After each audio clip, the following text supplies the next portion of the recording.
तो नमस्कार दोस्तों, आज टाटा मोटर्स लिमिटेड कंपनी ने अपने क्वार्टर 2 के रिजल्ट्स को पब्लिश कर दिया है और यहाँ पे हम कंपनी का नंबर्स और डेटा चेक करें तो इस क्वार्टर में कंपनी के रेवेन्यू भी काफ़ी अच्छे से इंक्रीज़ हुए हैं और साथ साथ कंपनी ने अपना ऑपरेटिंग प्रॉफिट मार्जिन भी इम्प्रूव किया है इस क्वार्टर में। उसकी वजह से इस क्वार्टर में कंपनी का नेट लॉस जो है वो काफ़ी कम हो गया है। अभी कंपनी प्रॉफिट में तो नहीं आई है, लेकिन लॉस कंपनी ने काफ़ी हद तक अपना यहाँ पे कम कर लिया है। और अब हम देखें नंबर्स, तो इस क्वार्टर में कंपनी के रेवेन्यू आए हैं 79,611 करोड़ रुपीज़, जबकि पिछले क्वार्टर में 71,935 करोड़ थे और पिछले साल के सितंबर 2021 के क्वार्टर में कंपनी के रेवेन्यू 61,379 करोड़ थे। और इस हिसाब से क्वार्टर बेस पे कंपनी रेवेन्यू में 11% की काफ़ी अच्छी ग्रोथ आई है, डबल डिजिट की।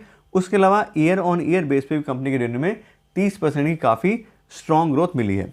तो यहाँ देखें तो दोनों ही पैरामीटर पे इस क्वार्टर में कंपनी ने अपने रेवेन्यू में ग्रोथ दिखाई है। उसके बाद बात करें कंपनी के ऑपरेटिंग प्रॉफिट की, तो इस क्वार्टर में कंपनी का ऑपरेटिंग प्रॉफिट आया है 5,571 करोड़ रुपए, जबकि पिछले क्वार्टर में 2,413 करोड़ था और पिछले साल के सितंबर 2021 के क्वार्टर में कंपनी का ऑपरेटिंग प्रॉफिट 4,117 करोड़ था। और यहाँ पर देखें तो क्वार्टर बेस पे बहुत ही अच्छा 131% का ग्रोथ मिला है, यानी कि डबल से भी ज़्यादा कंपनी के ऑपरेटिंग प्रॉफिट हुए हैं इस क्वार्टर के अंदर। और ईयर ऑन ईयर बेस पे भी कंपनी का ऑपरेटिंग प्रॉफिट 35% से इंक्रीज़ हुआ है। उसके बाद बात करें कंपनी के ऑपरेटिंग प्रॉफिट मार्जिन की, तो इस क्वार्टर कंपनी का ऑपरेटिंग प्रॉफिट मार्जिन आया है 7% का, जबकि पिछले क्वार्टर में 3% था और पिछले साल के सितंबर 2021 के क्वार्टर में कंपनी का ऑपरेटिंग प्रॉफिट मार्जिन 7% था। तो क्वार्टर बेस पे कंपनी का ऑपरेटिंग प्रॉफिट मार्जिन 4% से बढ़ा है और ईयर ऑन ईयर पे देखें तो ये सेम ही है, कोई इसमें ग्रोथ नहीं आई है।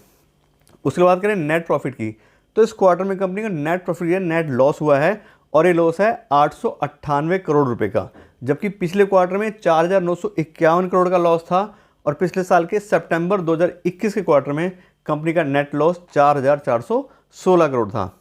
यहाँ पर देखें तो क्वार्टर बेस पे कंपनी का जो नेट लॉस है वो 82% से घटा है और ईयर ऑन ईयर बेस पे भी 80% कम हो गया है। तो कंपनी प्रॉफिट में तो अभी नहीं आया, लेकिन कंपनी ने अपना जो नेट लॉस है उसको काफ़ी अच्छे से कवर कर लिया है, काफ़ी कम कर लिया है उसको। उसके बाद बात करें कंपनी की अर्निंग पर शेयर की, तो इस क्वार्टर में अर्निंग तो है नहीं, लॉस है, तो लॉस पर शेयर है इस क्वार्टर में कंपनी का 2 रुपये 47 पैसे का, जबकि पिछले क्वार्टर में 15 रुपये 8 पैसे था और पिछले साल के सितंबर 2021 क्वार्टर में कंपनी का अर्निंग लॉस पर शेयर 13 रुपये 38 पैसे था और इसमें भी 84% की गिरावट आई है क्वार्टर बेस पे और 82% गिरावट आई है ईयर ऑन ईयर बेस पे। तो कंपनी का जो नेट लॉस पर शेयर है वो भी काफ़ी कम हो गया इस क्वार्टर के अंदर। तो कुल मिलाकर देखें तो काफ़ी अच्छे रिजल्ट्स है कंपनी का रेवेन्यू भी इंक्रीज हुआ है, साथ साथ कंपनी लॉस में भी अभी जो है उसको कवर कर पाई काफ़ी अच्छे से। उसके बाद बात करें आज के कंपनी के करंट शेयर प्राइस की, तो आज की डेट का कंपनी का करंट शेयर प्राइस आ रहा है 433 रुपये का। और बात करें प्राइस बाय अर्निंग रेशियो की, तो कंपनी का अभी अर्निंग है ही नहीं, तो इसलिए price by earning ratio company का नहीं निकाला जा सकता है। उसके बाद बात करें अपने इन्वेस्टमेंट डिसीजन की कि हमने ऑलरेडी इन्वेस्ट किया है तो हम क्या करें, या अगर हम नया पैसा इन्वेस्ट करना चाह रहे हैं तो हम क्या करें।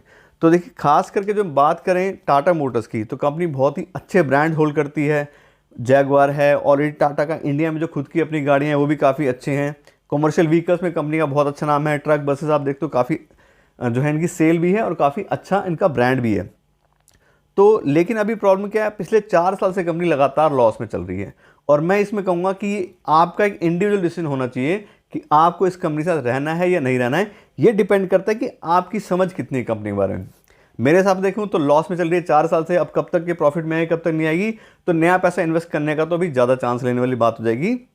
लेकिन अगर कंपनी प्रॉफिट में आती है तो बहुत अच्छे प्राइस से और बहुत अच्छे से शेयर प्राइस भी इंक्रीज होगा, वो भी बात है। तो डिपेंड करता है कि हम कितना रिस्क ले सकते हैं। अब मुझे नहीं पता आपकी क्या प्रोफाइल है, या आपने इन्वेस्ट किया हुआ है तो किस प्राइस पे इन्वेस्ट किया, आपके आज क्या चल रहा है, या आपने कितना अमाउंट अपना जो परसेंटेज में है अपने पोर्टफोलियो का वो इसमें इन्वेस्ट किया है।